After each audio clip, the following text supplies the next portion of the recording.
This is 18-inch MA Audio hardcore. They were originally rated at 10,000 watts. I don't think that's really very accurate, but that's how they were marketed. So I'm replacing the voice coil with a flat wound aluminum. The first thing we need to do is figure out the coil height. So what we're going to do is we're going to take these calipers, we're going to measure the height of the top plate, and then we're going to figure out where the center of the voice coil is, and then add half of the thickness of the top plate above it, and then that's where we'll mark the height from the outside. So using the extension part, this guy here, that's how you measure into the voice coil. Sadly, it is magnetic, so it does complicate things slightly. We need a light in there too, because I cannot see for the life of me how far that guy is going in there. Let's see what we got here. So we are going to pull it up to there. And I mean, to be completely honest, it doesn't have to be perfect if you're, you know, within half a millimeter or so. I don't think it's really gonna make much of a difference, but I mean, I guess that's subject to opinion. Now, what I'm looking at here is about 1 inch and a 1/16. I might be sticking out a little bit below there, so we'll say 1 inch and a 32. I don't know, it's definitely more than that. That's 1 inch and a 1/16. Okay. So the top plate is 1 inch and 1/16 of an inch. Okay.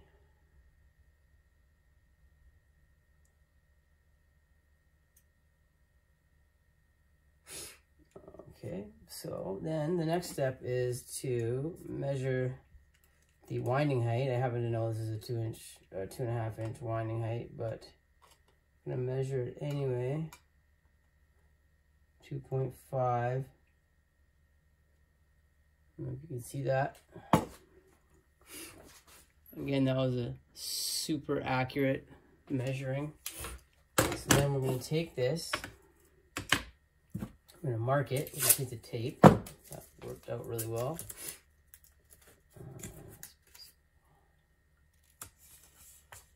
Then we're going to mark the center. So 2.5 divided by 2.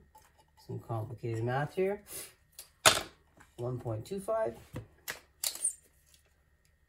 I'm gonna go, this is a crappy tape to use 4 inches.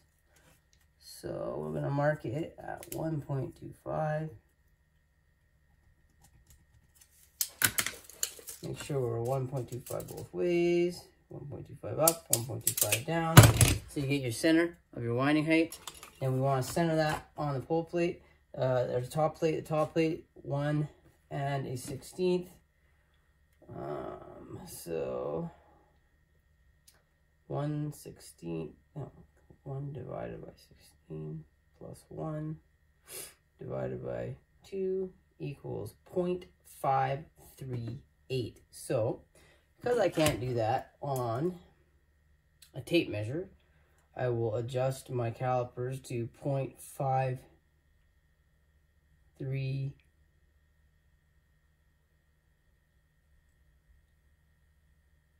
or thereabouts.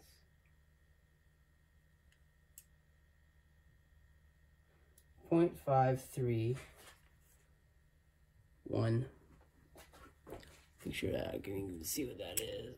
And then we're going to mark it on the voice coil. Is that even visible there? Good, yeah. So, center point. We're going to go up for top plate thickness. And we're just going to mark the bottom just for shits and giggles. Just so you can see that from here to here, this is your top plate thickness. It's the middle of the top plate, middle of the winding, top plate above, half of it above, half of it below. This is the height that you want your top plate to be, your voice coil to be sitting at in your top plate. And that gives us just also, so we can figure that out, a X max of 0.7 of an inch or thereabouts, 0.7. So now what we need to do is we're going to need to get this shimmed onto here, and then set a, oh wow, that's a lot of room, that's great. So I'm going to need a lot of shims in this one, yay. I will get those together and then start recording in. As it turns out, this coil is sitting very low in the basket, so unfortunately that complicates putting a clamp on it, which I'll describe in a second.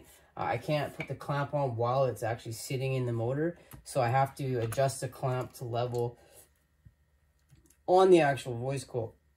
So what we're going to do is we're going to mark the height from the bottom to the line that we drew previously, and lock it so nothing moves. Then go around the voice coil and mark that height. That way we can simply take a 3-inch hose clamp that we've cut, put it over the voice coil, set it at all those lines, and that way we know that when we drop it, the clamp will be sitting on the top plate at the height that we previously determined, so that we can glue the suspension to it and know that the height is correct. Get my nut drivers out, be a little bit better, but for now this will do. Flathead screwdriver too. And this doesn't have to be tight, just enough to hold it in place really. Because we're not trying to like seal water in or anything, it's just to set the height. Okay, now I think it is this one. Tighten this guy on here. Okay, so now we can drop this. I got the shims. There's like 10 layers. It's got a huge space between the flat wound aluminum former. Windings and former don't take up a lot of room in there.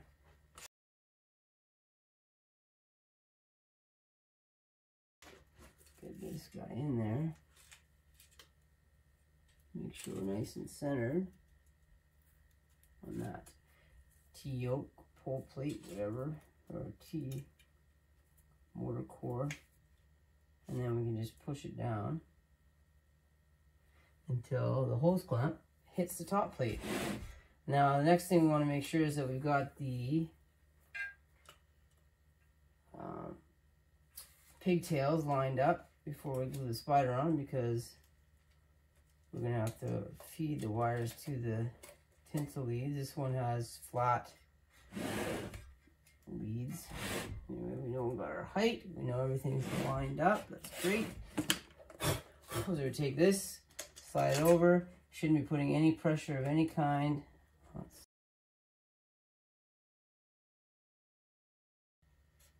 So we're going to slide this over and make sure that the pigtails stay on top. Make sure we're not, yeah, it doesn't stay on top at all, because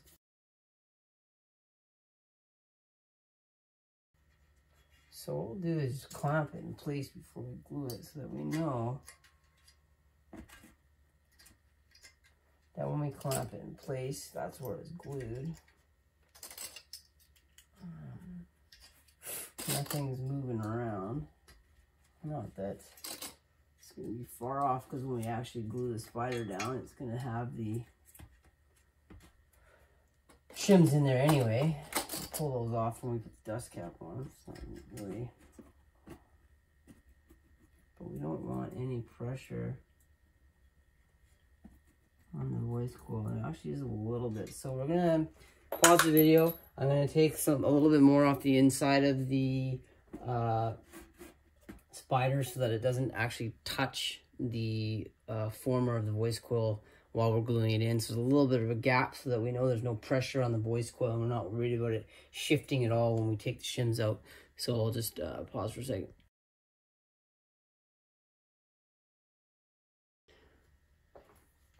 So just to recap, had to grind a bit of this out so it fit loosely on the voice coil. We're going to drop it on there again. We're going to glue it into place. Make sure that our leads line up with the pigtails from the voice coil, and also with the, I mean, in the end it doesn't really matter as long as we can feed the pigtails to the leads. We know the height is correct because we have the hose clamp on there. This stuff. And we're gonna get this.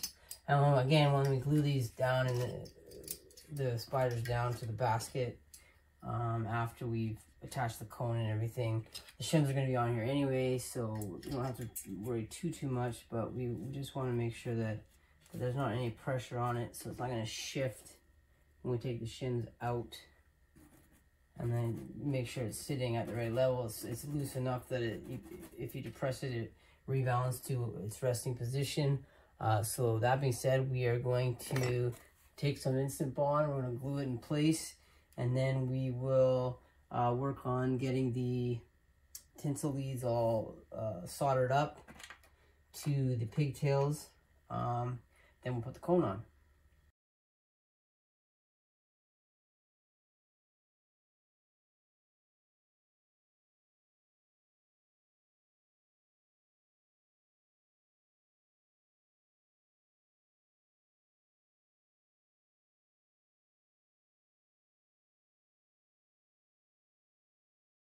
One of the reasons I've wanted is because before the glue itself actually cures, the activator has to evaporate. So I just speed that up. You can use a heat gun too. It evaporates almost instantly with the heat gun, but we're not really doing that. So we're going to pull this out.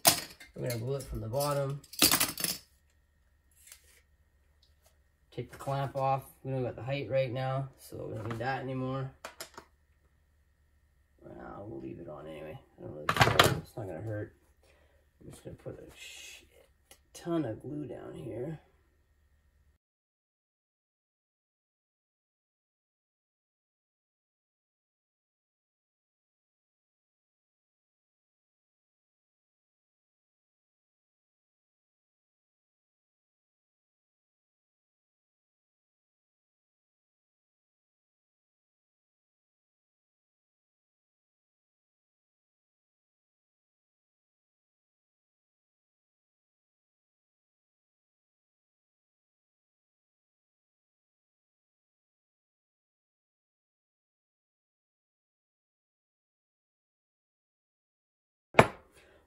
That is the end of that. The bottom is now completely glued.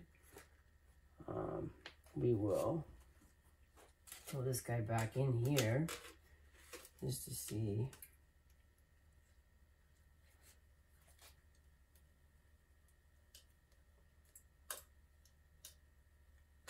There you go. Seated nice and flat. I don't have to worry about anything moving around. Now I gotta figure out what the best way to go about putting these tinsel leads in, because we do have to also consider that we're going to be fitting the cone on top, and with this particular assembly and the depth of this cone, there's not a lot of room. It actually sits basically right on the spider, so that kind of complicates things, to say the least.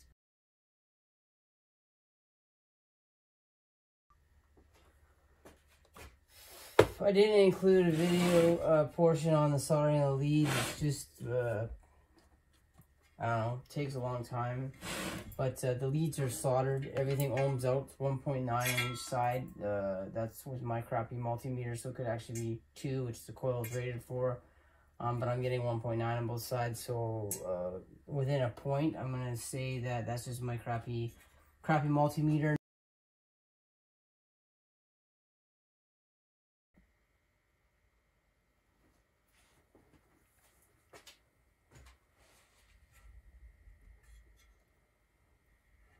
now that the epoxy, the high temperature epoxy around the spider holding it on to the former has mostly cured. It's not 24 hours yet, but it's pretty close. I'm going to put the cone on, glue the cone on to the cone, the voice coil assembly. And then once that's done, let that cure, and then we will be good to glue the cone and spider assembly into the basket. I still have to clean some glue off the basket, so it's not quite ready yet. But anyway, what we've done is we've cleaned the inside out. You see some white that's from burning off the glue. Anyway, this opening has been modified to fit around the leads and the former without putting any pressure on the former. Again, the same as the spiders, so that we glue it into position with no pressure on the voice coil, so that when we drop it in, the voice coil doesn't shift at all from where we have it shimmed. You can see the clear plastic shims, the film that I used to shim it, to get it perfectly centered before I glue all the pieces together. I'll use those when I glue it into place as well, just to make sure everything's centered. And I'll glue the basket, all the rubber surround as well as the spider to the basket. And then once it's cured, I'll pull out the shims with it clamped in place. Or I'll probably actually pull out the shims before it's clamped in place and run a frequency test on it, just to make sure that there's no rubbing before it's fully cured, because once it's cured, it's going to be harder to move. So it's better that we get it sitting where it needs to be while the glue is not quite fully cured yet, or is curing, and that way we know that everything's working properly. But I'm just going to actually pull off the rubber from the basket, or the adhesive from the basket, before I seat the cone assembly and glue it to the voice coil, just to make sure that everything's sitting perfectly flat. So much like grinding out the opening, I'm not gonna record this and show it. I'll just do that off camera, and then we'll do the drop-in for the cone, or they glue the cone to the voice coil.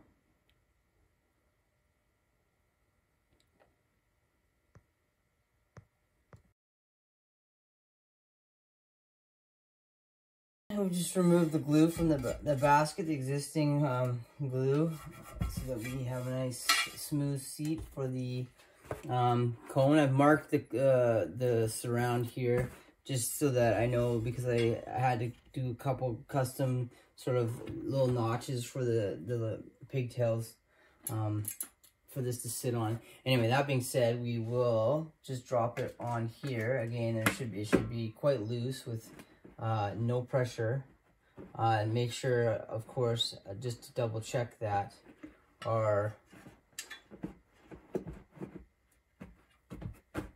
leads are pointing where they're supposed to, where the push terminals will go. The surround is sitting nice and flat on the basket. The cutouts for the bolts are lined up with the holes, the mounting holes in the basket. Looks pretty good to me. Everything's sitting nice and flat.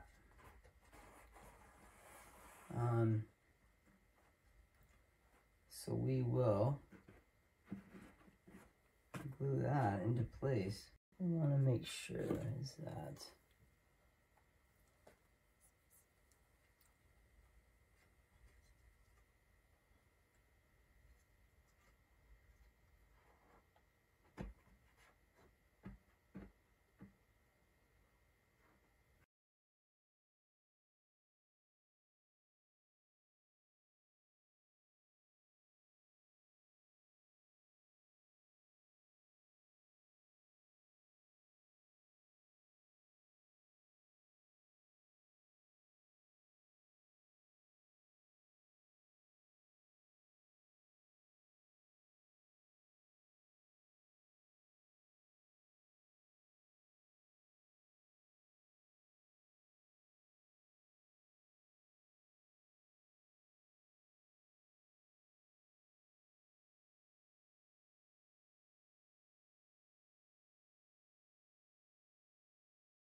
So the next step is going to be to glue in between the spider assembly and the cone, just to make sure we're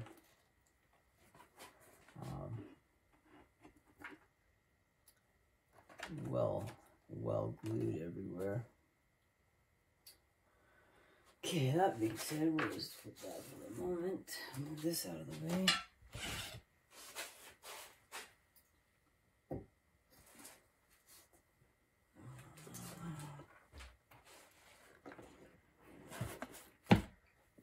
Make this simpler. Some additional adhesive at the ready.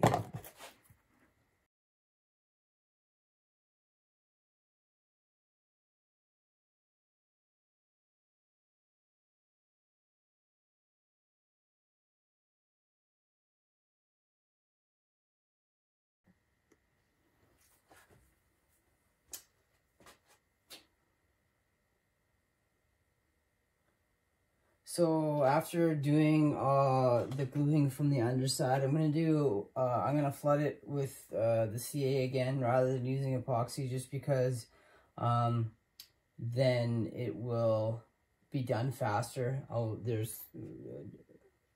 I need a high turnaround on this one, so that's the route we're gonna go.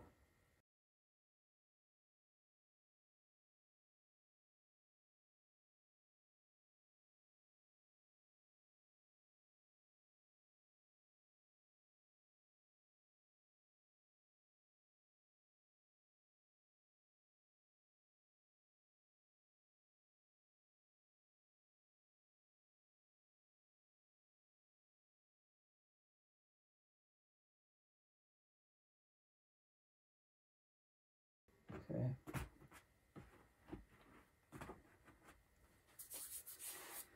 So why don't we just glue everything back into place? Let's do it all at once.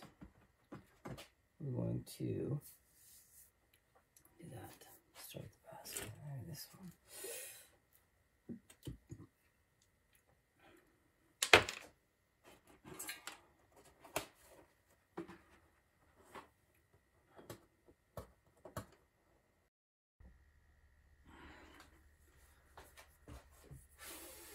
So it's time to apply glue to the spider seat and the back of the surround. We're gonna put a lot of glue on here.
So we're just gonna do a little frequency sweep here for fun.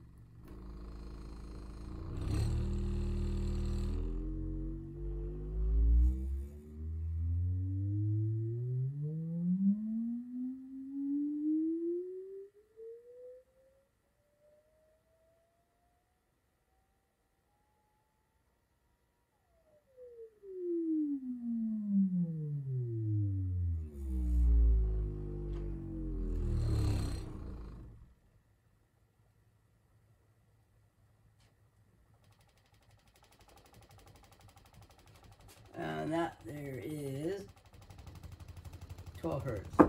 Oh, yeah, can't put that out. My power supply, sorry. And PSU cuts out at 600 watts.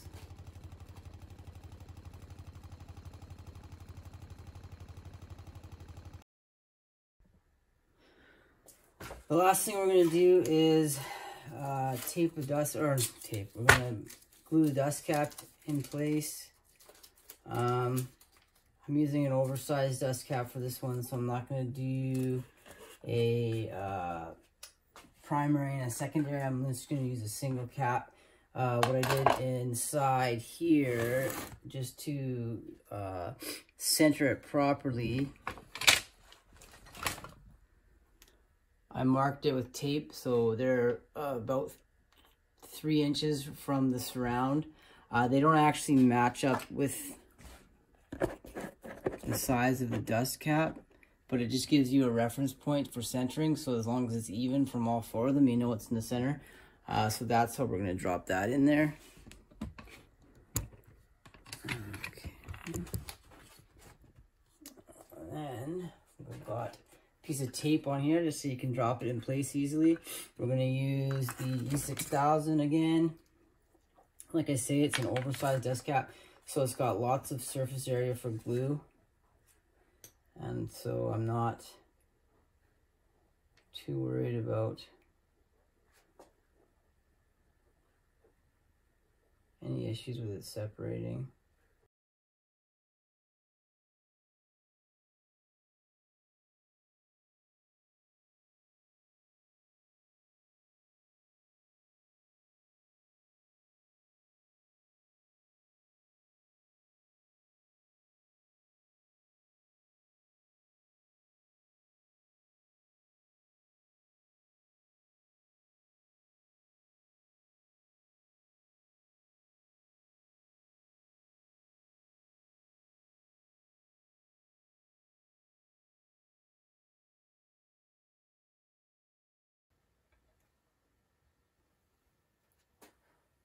Now we're just going to weight that,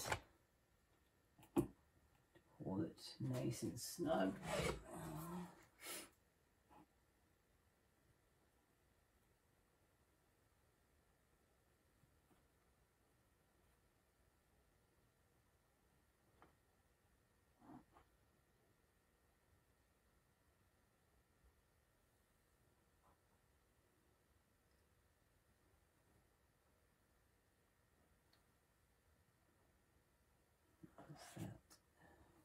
Set of 8 minutes. I'll walk away with little to no concerns.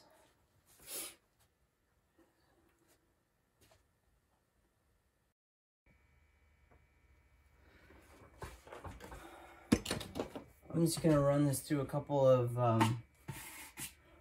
tones. It's all glued together. All the clamps have been taken off. I'm about to take it to its owner, so I just want to make sure that it is performing as expected. So we're starting here with 8 hertz. Let's see what we can do.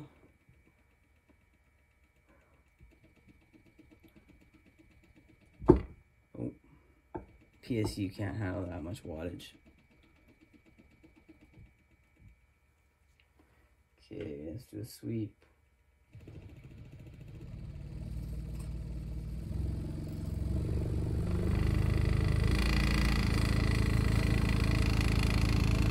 That's 27 hertz.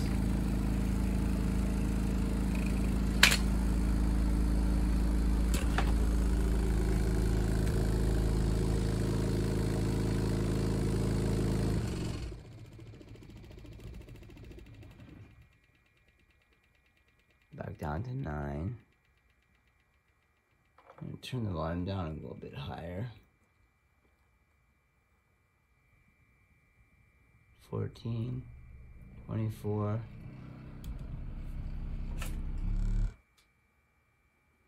That's weird.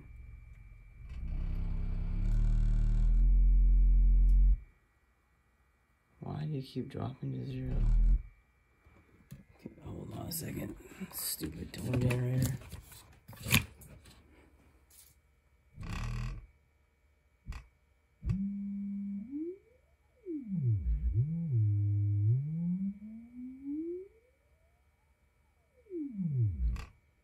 Okay. Works for tones.